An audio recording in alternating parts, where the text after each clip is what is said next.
ব্লগটা এখান থেকে শুরু করছি। এই যে মাছ রান্না আর ইয়ে ওলটা হয়েছে, ওলটা বয়েল করেছি ওই ভাতে, ওল ভাতে যেটা বলি, শাক ভেজেছি আর মাছটা ঝোল বানাবো। এই মাছটা গতকাল বানিয়েছি, এত ভালো লেগেছে, বাট তোমার সাথে শেয়ার করা হয়নি। সেই জন্য সিমরান বলছে মা আজকে এটাই আনো, আবার একবার করো। তো এটা আজকে লাউডাটা আর গাটি কচু দিয়ে বানাবো। আর কালকে লাউডাটা দিইনি, গতকাল শুধুমাত্র গাটি কচু দিয়ে বানিয়েছিলাম, ভীষণ খেতে ভালো হয়। তো চলো দেখতে থাকো রান্না।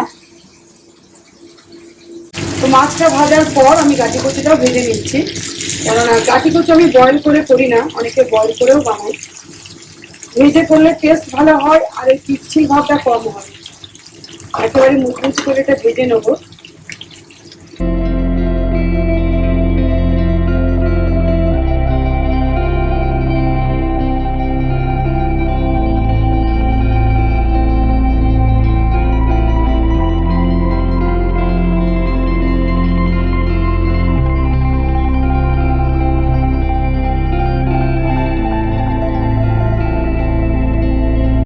তো মা এই কচু আর এই মাছের ঝোলটা দারুণ করে, খুব সুন্দর হয়। এটা কালকেও বানিয়েছিল, খুব ভালো লাগছিল খেতে, তাই আজকেও বললাম যে এটা আবার বানাও। আর দেখবে কচু না, গাটি কচু অনেক ধরনের হয়। এটা এখানে মানে এটা সারু কচু বলে। এগুলো দেখবে অনেক লম্বা লম্বা পাওয়া যায়, কাঠের খুঁড়োর মতো। তো সেই ওটারই ছোটটা, এটা গাটি কচু, মানে এটা সারু কচু। আর একটা যেটা কচু বেরোয় সেটা গোল গোল কালো কালো, ওটা একটা এক ধরনের কচু। অনেক বিভিন্ন টাইপের ভ্যারাইটিস কচু আছে, এটা সিমনের খুব প্রিয়। আর এখানে দেখো মাছগুলো ভাজা হয়ে গেছে, তার মধ্যে আমার একটা খাওয়াও হয়ে গেছে। আমার এই মাছ ভাজাগুলো খেতেও খুব ভালো লাগে, পুরো ইলিশ।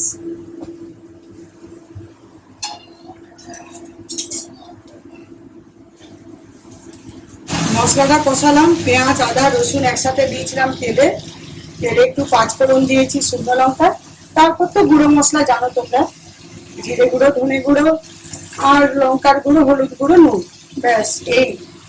আর অন্য কিচ্ছু মশলা আমি দিই না, কিন্তু খেতে অসাধারণ হয়। আর এটা লাউডাটাটা একটু ভাপিয়ে রেখেছিলাম, হালকা ভাপিয়েছি।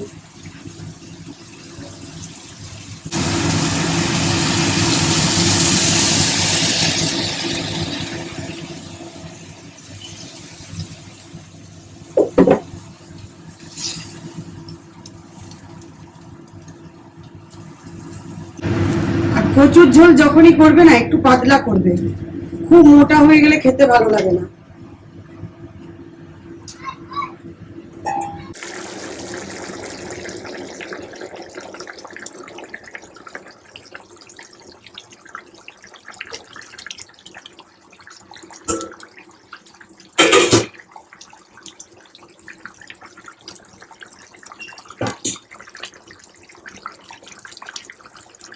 রান্নাটা কমপ্লিট, ফোটার সময় দেখতে পেলে, আর এখন দেখো ওফ অতিরিক্ত লোভনীয় হয়েছে। চলে এসো, ভাত দিয়ে গরম গরম খাবে।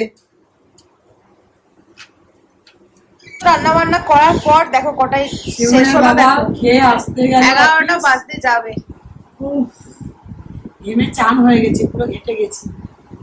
আর এবারে স্নান করবো, আগে খেয়ে নিই। সিমরন খেয়ে নিয়েছে আর বাবা অফিস চলে গেছে খেয়ে, এরপর মা খাবে। এই দেখো আজকে একটা স্পেশাল আইটেম বানিয়েছি, কিন্তু তোমাদের সাথে সকালে শেয়ার করতে পারিনি। মুলি কা পরাঠা, মুলির পরোটা। এই দেখো স্টাফিংটা কি সুন্দর লাগছে, মুলো গ্রেট আর করে। এটা পুরো পুরো ভেতরটা না মানে মনে হচ্ছে যেন লঙ্কার আচার দেয়া, এত সুন্দর খেতে লাগছে। আমি তো শুধুই খেয়ে নিলাম, কোনো কিছু দরকার নেই এটার সাথে আমার। আর একটা কাজ আছে, নেল পলিশ আজকে রিমুভ করেছি, চিন্তা করো। এই কাজটা বড় কাজ আমার।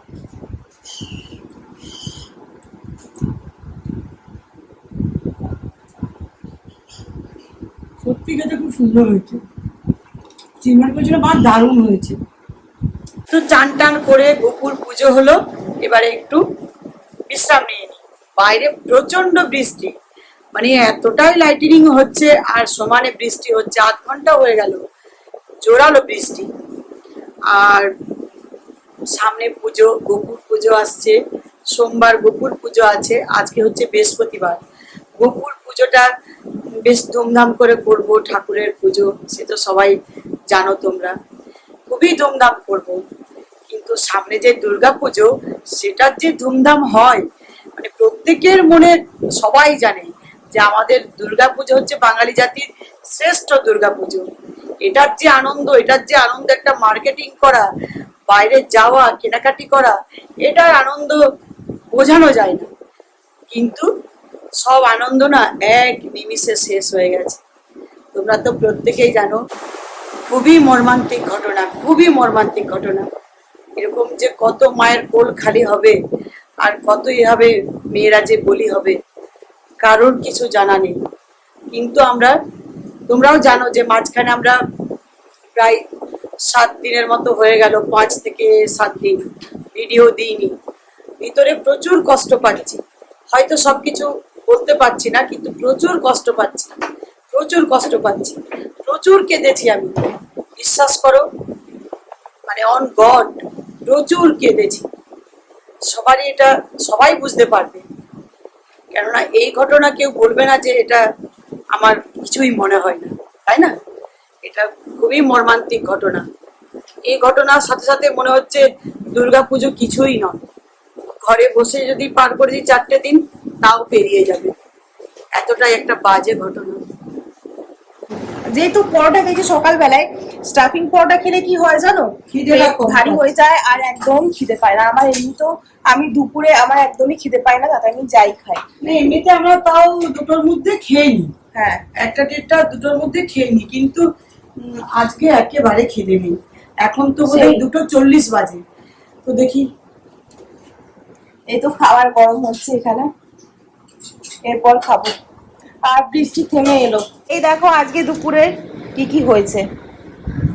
মূলো শাক ভাজা, এখানে আছে উচ্ছে আলু ভাজা, আলু ভাজা, মূলো শাক ভাজা, এইটা তো তোমরা দেখেছো, কচু আর ওই মাছটা, হ্যাঁ লাউডাটা, আর এই ফেক ইলিশ মাছ, তাই তো, এটা ঝোল, আর এটা হচ্ছে ওল ভাতে।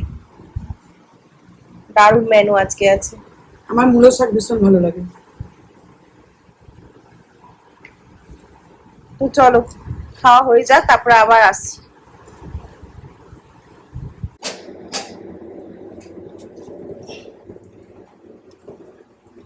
জলটা পড়ে গেল, অল্প জল ছিল।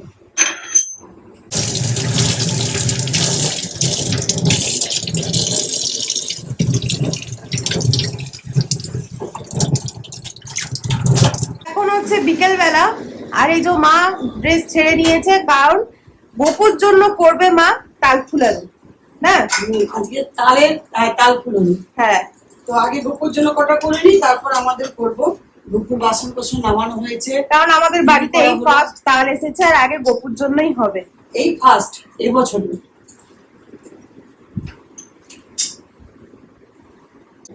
তো আমি বেশ হ্যাঁ ভালো পেকেছে, খুব সুন্দর কালো, এই যে কালো তাল খুব ভালো হয়, আর কটা তালগুলো না তেতো লাগে।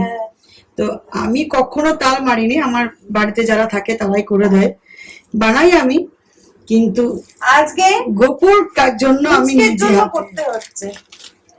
কিছুটা পুচকের জন্য করব, বাকিটা আমি রূপাকে দিয়ে তালটা মারিয়ে নেবো। ছেলের জন্য মাকে কি না করতে হয় দেখো, কিন্তু জানি সবকিছু। হ্যাঁ তাল নিজে হাতে না করলেও, ছোটতে একেবারে যখন ছোট ছিলাম খুব শখ ছিল, মানে ঠাকুমার কাছে এগুলো সব শিখেছি। আমিও জামা ছেড়ে নিয়েছি, ড্রেস চেঞ্জ করে নিয়েছি, কারণ আমিও কিছু কিছু জিনিসে হাত দেবো বলে, তাই এটা ছাড়ানো হয়ে গেছে।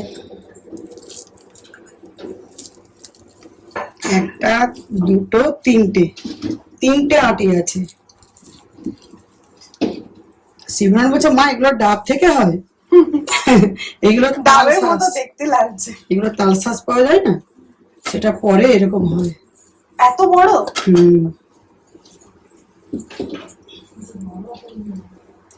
এই দেখো এখানে তার মারা চলছে, গ্রেটারটা দিয়ে যেটা আমরা গ্রেট করি সেটাতে। বাড়িতে জোগাড় করতে হচ্ছে। ওই সেই ঝুড়ি পাওয়া যায় না, হ্যাঁ, আগেকার যে জিনিসগুলো দিয়ে করে যেটাতে আমি মনসা পুজোর সময় করলাম, ওই ডালা ডালা ডালা, ওটা দিয়েও করা যায়। হ্যাঁ, ওটা দিয়েই দেখতাম ঠাকুমারা ওটা দিয়ে করতো। তারপরে প্লাস্টিক ঝুড়ি পাওয়া যায়।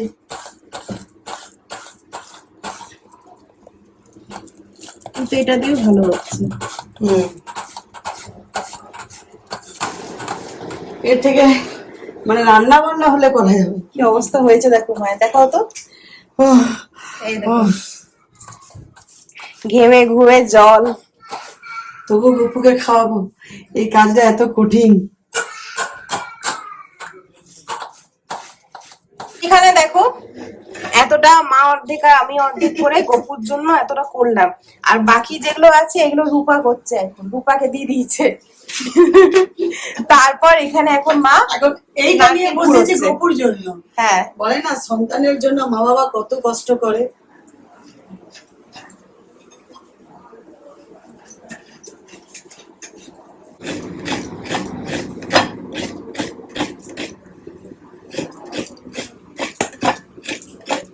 এইখানে হয়ে গেছে, নারকেল কুড়োনো হয়ে গেছে।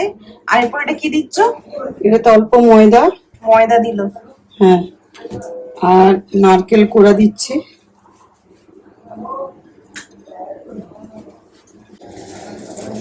আর এখানে যাচ্ছে চিনি। হ্যাঁ, এটা আন্দাজ মতো দিচ্ছি সব, কিন্তু পরিমাণ হচ্ছে তালের কাইটা হবে 1 কাপ, সুজি 1/2 কাপ, ময়দা 1/2 কাপ, আর চিনিটা যে যেমন মিষ্টি খাও।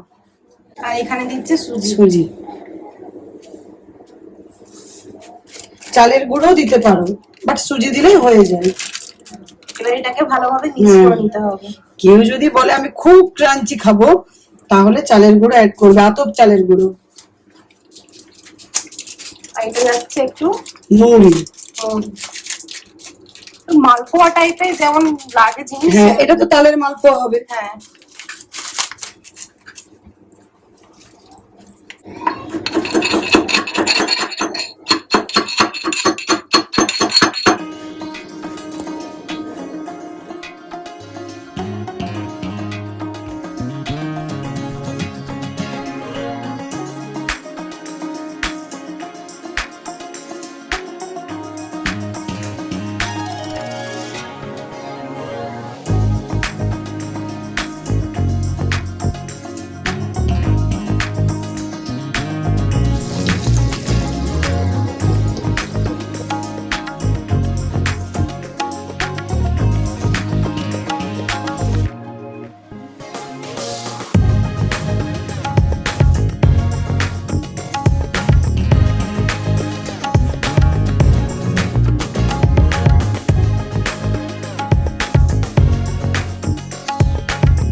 তো একটা খুব খারাপ খবর।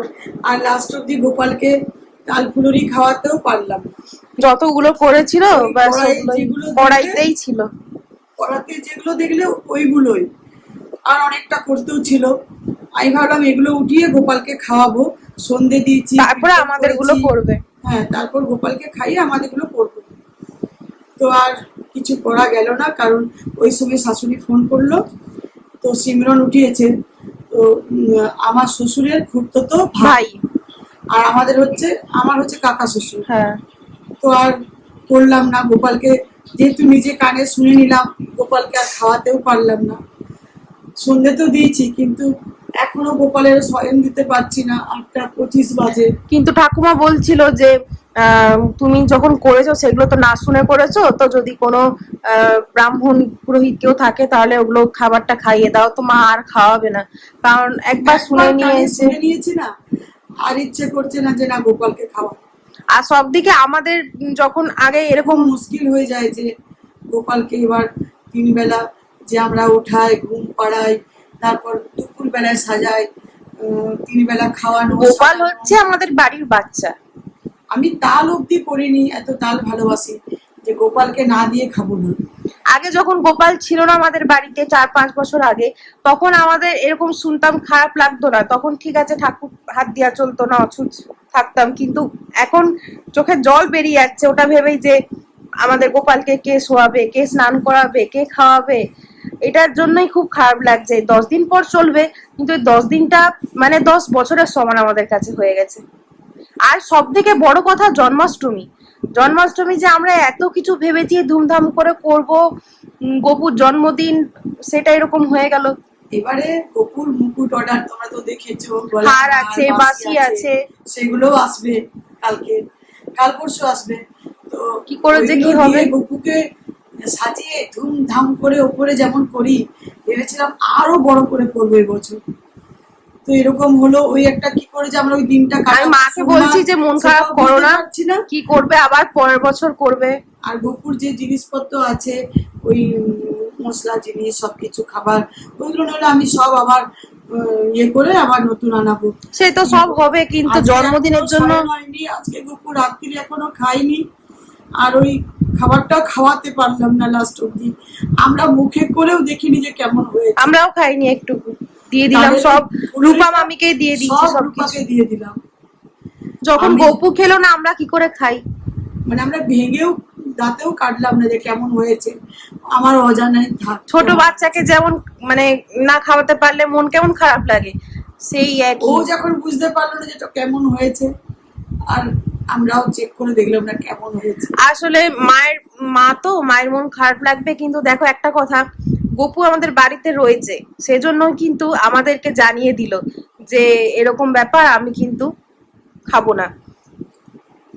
নিশ্চয় গপু খেতে চাই না, তাই সে সময় আমাকে দিয়ে ফোনটা তোলা করালো। না ধরতো, সিমরন তো ভিডিও করছিল, ওই সময় যদি না ধরতো তো আমি থালাটা নিয়ে তো ঠাকুর মন্দিরেই ভেবেছি। তারপর যদি ধরতাম তাহলে মা মন্দিরে তখন অসুবিধায় পড়ে যেত, মা যে কি করবে, আর খারাপও লাগতো পরে।